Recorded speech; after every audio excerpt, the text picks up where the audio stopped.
Hello po sa inyong lahat mga ka-crypto. Ako po si Pinoy Crypto Trader at sa video na ito ay atin pong pag-uusapan ang tungkol dito kay Solana. Kung saan ang sabi rito ay market analyst predicts Solana spike to $1,600 amid bullish breakout. Kaya yan, meron na pong isang market analyst ang nagbahagi ng kanyang prediction dito kay Solana, kung saan ito raw po ay makakaranas ng mabilisang pag-angat sa presyo or price spike patungo po sa presyong $1,600.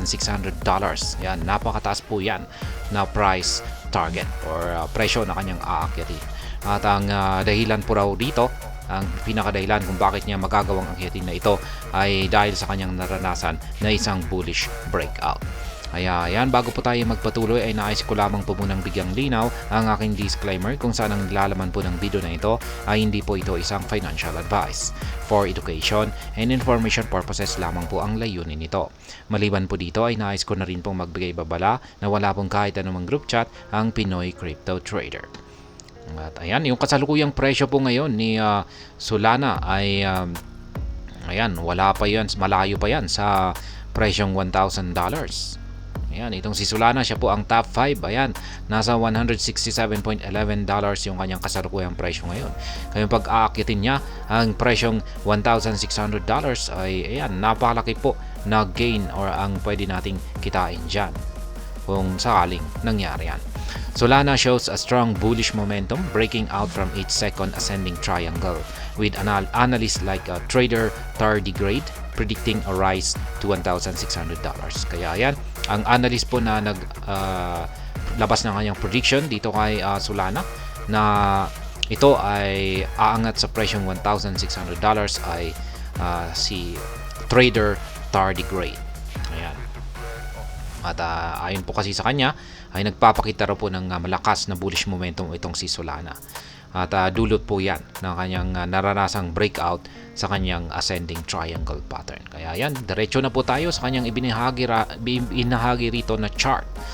Yan, sa kanyang official X account. Kaya yan po ang kanyang chart. Ito po ay isang, yung kanyang time frame na ginagamit dito ay ang 3-day. Ayan, 3-day time frame. Kaya, ayan.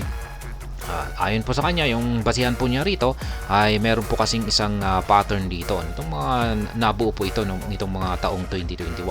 Mga buwan na rin ng May. Ayan, May. At nakikita natin dito ay isa po itong triangle pattern. At nagkaroon po simula po nung nagkaroon ito ng breakout ay mabilis po itong umangat. Nakaranas po siya ng price surge. Tapos nagkaroon po siya ng bahagyang retracement. Tapos nagpatuloy po ulit siya sa kanyang pag-angat sa presyo. At ayon po kay trader Tardigrade ay mukhang ganito na rin yung mangyayari ngayon sa kasalukuyang triangle pattern na nabasag ni Solana. Kaya yan, itong mga ilang nakalipas lamang na araw ay nagkaroon na po ng breakout dito sa upper portion ng triangle pattern dito. At inaasahan po niya na makakaranas po ng mabilis ang pag-angat sa presyo itong si Solana at pwedeng umabot po siya hanggang sa presyong $1,150. Pero ito muna ay pagkatapos nito ay makakaranas po muna siya ng isang retracement or correction at posibleng umabot po siya rito hanggang sa malapit po rito sa presyong $600. Yan, siguro mga $650 po siguro yan. Or mga $700. Yan, siguro $650 to $700 siguro yan yung kanyang correction dito. Pero pagkatapos po ng kanyang minor correction na yan ay ayan, dito na po siya ulit magpapatuloy sa kanyang pag-angat sa presyo at dito na po niya aakyatin ang price target ni trader Tardigrade na $1,600. Ayan po yung kanyang basihan dito sa kanyang prediction dito kay Solana. Yan pong uli. Ayan, mas maganda po pala rito, mas malaki yung kanyang chart dito. Kaya yan po ulit yung kanyang prediction dito. Yung kanyang pinakabasihan dito ay yung naging performance dito ni Solana. Ayan, yung kanyang nakalipas na performance dito.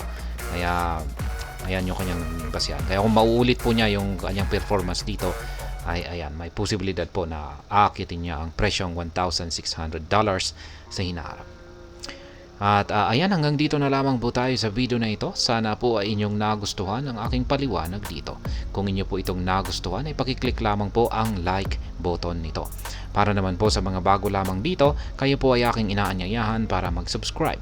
Pag-click na rin po ang bell icon nito dahil ito po ang siyang magsisilbing notification nito sa mga bago kong videos na akin pong ina-upload sa aking YouTube channel na ito. Marami pong salamat sa panunood, ingat po tayo lagi at God bless po sa ating lahat.